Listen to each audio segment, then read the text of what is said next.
So as you can tell, I'm obviously not in my truck. So our plans changed a little bit. Yeah, we went ahead and called it quits on that run. You know, I've told you guys many times, and those of you out there driving, you're grinding, you know, whether you're with Prime or some other company, you know, man, there's ups and there's downs. And I say this all the time, especially to those that are considering going lease, coming to Prime, thinking about, you know, company lease, blah, blah, blah. I'm not one out here saying, look, lease is just a road paved with gold. You know, it can be very lucrative. It is very good to me. It's very good to my truck. I love it. I wouldn't have it any other way. But I also always want to be real with you guys. And there are definitely ups, big ups, and there's downs, big downs. And you'll see videos, you'll see lease drivers out there, you know, where they're just going through some shit, man. I mean, they just, you know, you just get in those valleys. And I've been fortunate. I haven't had too many. I had one bad one last year where we just had to freaking grind to get out of the hole last year. It took like a whole run, you know, just to get out of the hole. And there's like a combination of being in a shop and loads going south. We had it's just, you know, just a bad run. But last year it only happened one time, so it was like, you know, like a month of just really trying to climb out of a hole. And this year I've had one time earlier this year at the very beginning of summer where it was just really tough. Loads were just not working in our favor. Like we had a reefer went out on that trip, or it didn't go out, it was just some errors. And we were hundreds of miles from any kind of a shop that we could take the trailer to, because it had to go to the reefer manufacturer to get looked at and dealt with. And we were just trying to keep that load alive. And then we had to backtrack all the way. That same load, that load was way overweight, but there wasn't a scale within like 100 miles. So we had to drive 100 miles to the scale. When we got to the scale and realized it was way over gross, that's when the reefer started throwing faults, because they just loaded the trailer so much that the reefer just couldn't take care of the load. So we had this, you know, trying to keep the load cold and having to go back. But Road Assist is telling us take the trailer to the shop, you know, because we're worried about it. We don't want to lose the load. And I'm thinking, okay, well, if I go back and get some pallets off of it, then maybe, you know, maybe it'll keep it cold. Anyway, that was the very beginning of that run, and it was just problem after problem after problem. When you start having to go back to shippers, when you start having claims, when you have trailer issues, you know, and they turn what should be $7,000, $8,000 weeks into $3,000 and $4,000 weeks, and that happens consistently, you get into a situation where you just feel like you're spinning your wheels, right? And for me, like I said, it only happened 2 times before. Once last year, and then at the beginning of the summer this year. The vast majority of this year has been excellent. Like through COVID-19, all that, through the holidays, we were like just rocking and rolling. We were smoking, making good money. But there was that one time at the beginning of summer where it just, our entire outing, our entire run was just trying to keep up, you know. And that's been kind of the situation with this one. We were supposed to be taking home time last week, which was my birthday week. My birthday was October 13th. I don't really celebrate my birthday, but to me, I'm just a day older than the day I was before. I celebrate life every day. Life is amazing, and I celebrate having life. But my birthday, I'm just a day older than the day I was before. I don't need a party to remind me of my age. So it wasn't about the birthday. It was just that was a good day to target to get home. You know, we generally stay out about 25 days, about 3.5 weeks. That's what we usually, and then we'll start making our way home, so that, you know, it ends up being about 4 weeks. So our plan was to be home last Tuesday, but because we went into the shop for a week, the week before that, it totally threw us off. just completely threw us off. And we were in a hotel for 5 days.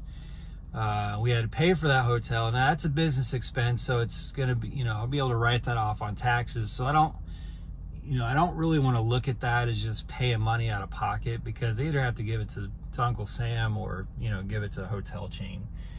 The way I look at it, I wasn't going to really have that money either way. So that's fine. But, and I got into this, I'm at war right now with road assist, and I'm going to give you guys an update on that soon. Once all the dust is settled. They aren't being, in my opinion, they're being very unfair to us in what should be a very obvious situation. And I'm not surprised by that, guys. Road assist is, like I've said before, is about effective as a lead balloon at helping you sometimes. And my road assist advisor is just awful. I love everyone that I work with at Prime except for my road assist advisor. And I'll say that on YouTube, and I'll say that to his face. This guy is just, I understand, like, you got to deal with truck drivers all day long. I'm sure it gets frustrating for you, but I'm generally a nice guy, man. Don't yell at me and disrespect me and insult me, because even though I'm a nice guy and I'm non-confrontational, I'm not going to put up with that shit, man. And that happened last week, and it was... I think it's not necessarily what road assist is trying to do to me so much as I think that it's just the way, and I've heard this from other drivers too, and I'm sorry if I'm bloviating, guys, I'm just giving you a big update, but I've heard this, like Lyle with No Hippie Trucking, you know, he said when a deer hit his truck, and then he got hit by another vehicle in St. Louis. Sometimes the way Prime communicates with you is very insincere, unemotional, unpersonal. They do things where you realize that, okay, you know, this is, don't get me wrong, guys, I think Prime is very much a family atmosphere. I feel like Prime actually does give a shit. I feel like I'm a part of, you know, of a tribe. I feel like I'm a part of something. I'm not suggesting otherwise, but there's instances where Prime has to be about business, you know, just all about business. It's not personal, it's business. And they make that very clear. When you get in an accident, it's not a, are you okay? And sorry you're having to go through this. It's a, hey, you're paying us $1,000 right now, and you need to take these steps. It's a, you know, Million Mike was saying the same thing. You know, he was hoping for a little more, not compassion, and not that you were victims out here, but just, are you okay? I mean, you got in an accident, you know, just say, is everything good? You okay? You safe? Don't just, hey, we're going to charge you money. And but you know, for Prime, it is a business. It's a business first, and that's why when I share with you guys that I reject California loads, I reject shit loads. I don't take them. You know, I'm not out here trying to run even or negative on loads to do favors, because for Prime, occasionally it's about business for them. So for me, it has to be about business for me. So I just wish that in certain circumstances that, you know, they would carry over the great attitude that they have for Prime drivers in 90% of the time that you're in this relationship with Prime. I wish they would carry that over a little bit more in the other 10%. It would go a long way.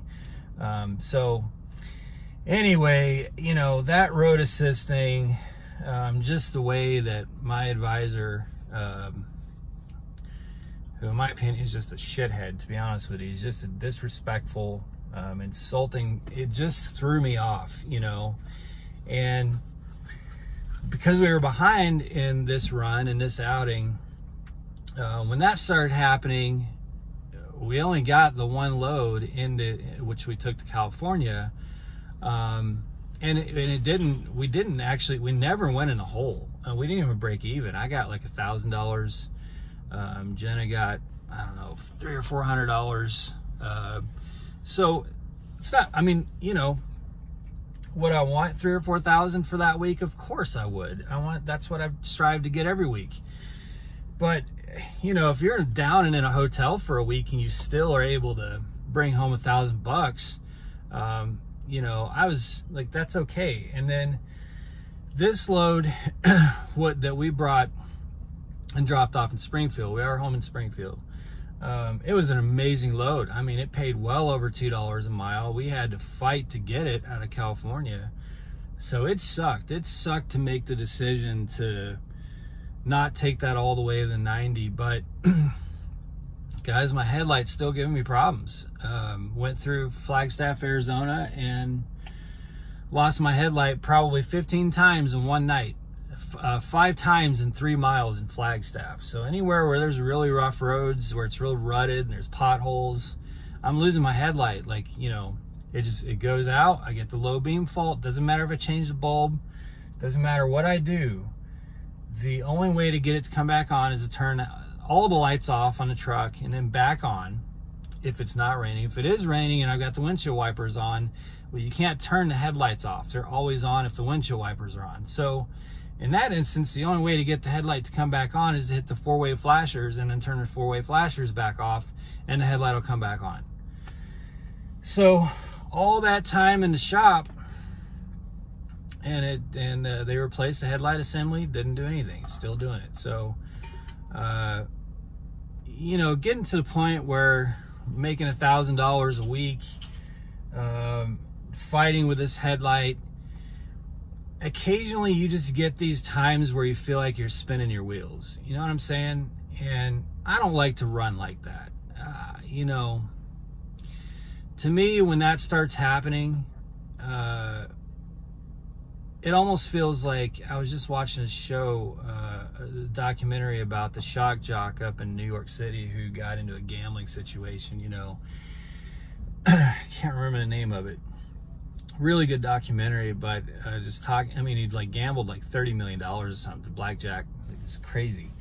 But he was talking about how, you know, a gambler has to get into this mindset of, well, you know, if I just keep playing, I'll be able to start getting my money back. Well, that's kind of how this run started to feel to me. And I don't like to run like that. You know, I love driving a truck. I love my job. I love what I do. But if I get into this mentality where I feel like I'm just spinning my wheels and not really getting ahead, then it's time for me to take a reset. Like it's time for me to stop and, as Kevin Costner was saying, Field of Dreams, you know, or not Field of Dreams, what he's in a baseball movie, like clear the mechanism, when he was a pitcher, clear the mechanism, you know. Like I just reached that point in Flagstaff, Arizona. I was just like, you know what?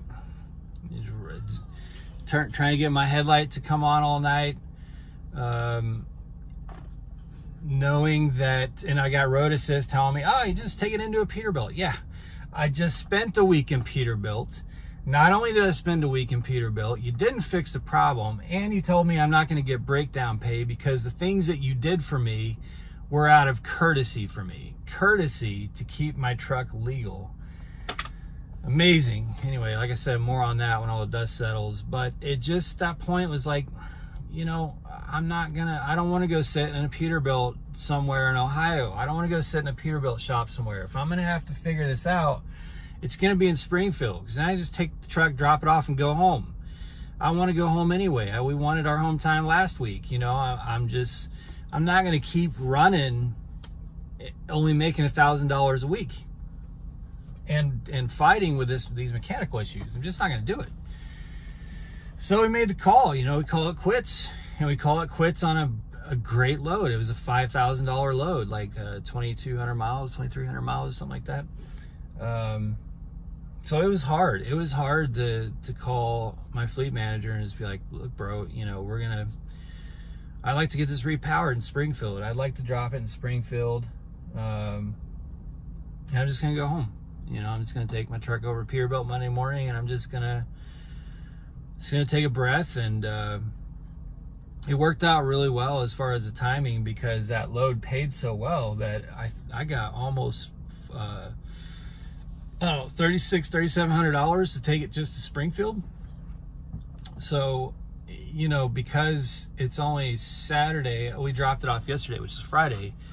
I'll actually end up getting a check this week, and I won't go in the hole, because we'll leave probably Friday or Saturday of next week, hopefully, if the truck's done, and already start, you know, getting revenue on the next pay period. So we're not going to go in a hole. The time worked out really well. So, you know, for me, I'm just not going to keep spinning my wheels. And that's one thing. If I could give you guys some advice, granted, I'm new to this, you know, I'm still a rookie. I'm at almost 2 years, so I'm not like brand new, but I'm still, you're always going to be learning, whether you're a million miler or 10 years, 20 years, whatever. I think you're always going to be learning, and I'm definitely new and still learning stuff out here. But if I could give you some advice, one of the things that can really bring you down is when you get in those valleys, you just keep trying to, it's like a muddy valley, you know, like really muddy or sandy, and you don't feel like you have the right tires and you don't have the right engine. You just, you know, at some point you got to make a phone call and get towed out. Otherwise, you know, are you just going to keep sitting there spinning wheels, getting mud all over yourself, be stranded, or are you going to make a call, you know, and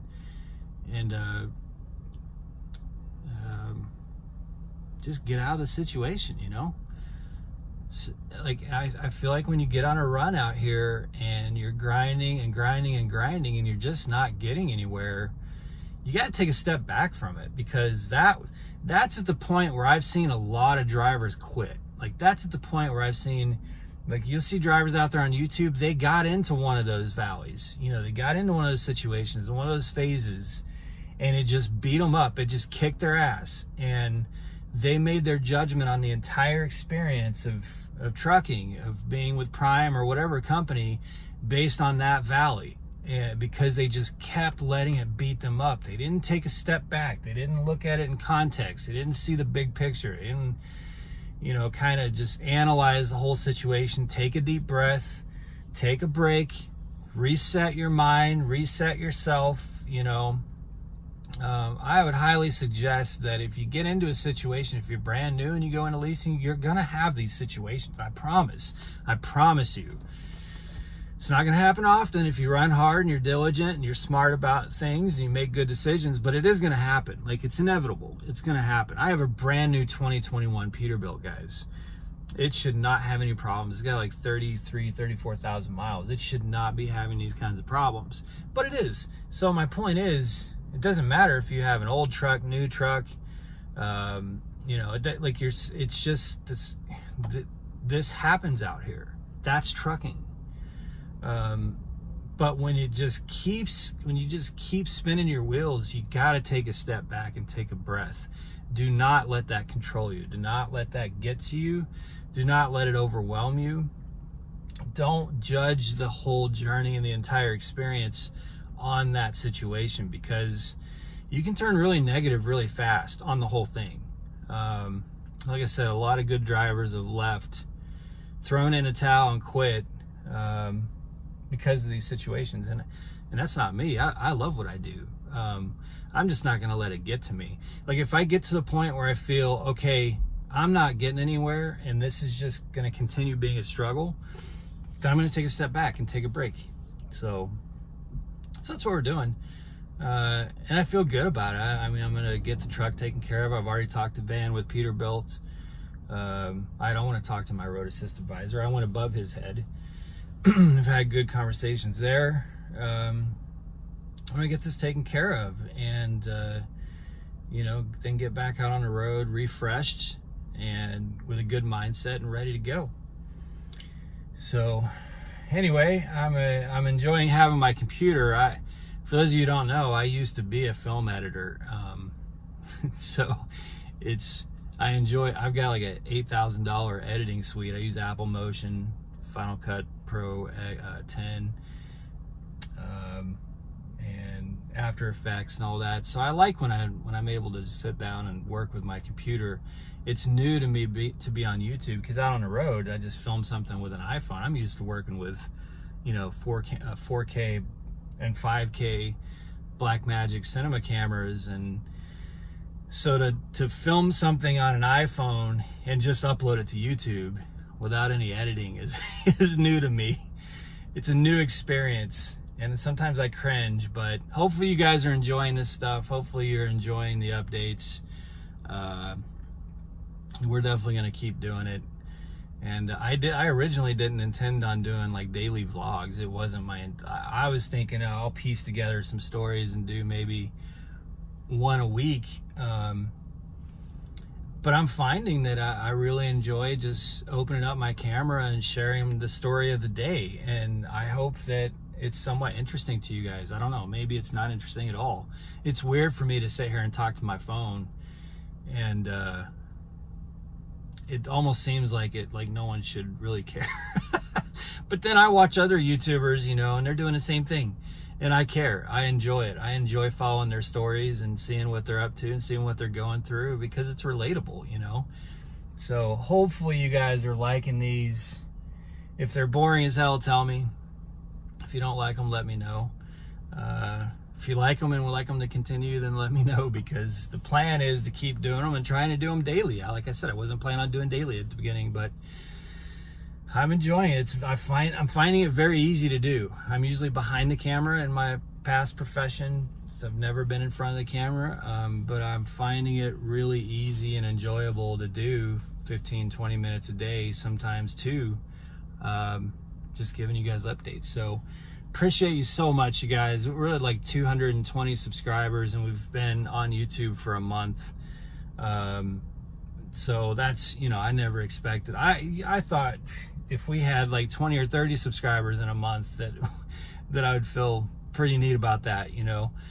But the fact that we have like 230 subscribers and some of our videos have over 500 views, like that's over 500 people watching me sit there and talk to my phone, it's a little weird, I'm not gonna lie. I'm gonna try to get Jenna to get in front of camera a little more. Jenna doesn't really like being in front of camera at all. If you meet her in person, she'll talk your ear off, man. She will engage with you. She's much more of a people person than I am, but sitting in front of a camera is very unnatural for her. But I'm gonna try to get her to do a little more. Anyway, so yeah, I'm home for the week. I'm gonna be working on a lot of videos, catching up on some things, running some errands today. 70 degrees, it's windy, there's leaves blowing everywhere. It feels like fall. This was the kind of fall that I was kind of thinking we were gonna miss, because it jumped like straight from hotter than Hades to, you know, extremely cold very fast. So we were literally talking as we were on our way to Springfield, like, what the hell happened to the upper 60s and lower 70s? We just completely lost that. But it's here now, and I don't think that's the case elsewhere. We saw weather was pretty bad everywhere but the middle of the country. So our timing was like extremely hot out west, southwest, and then cold and snowy up in Michigan. So I think we timed it just right to be in Springfield, because it is sunny and 70 and just really nice. So yeah, we're gonna enjoy some downtime this week. I'll continue doing videos. We're gonna do some lives this week, so be on the lookout for that. And I'll continue to give you guys updates.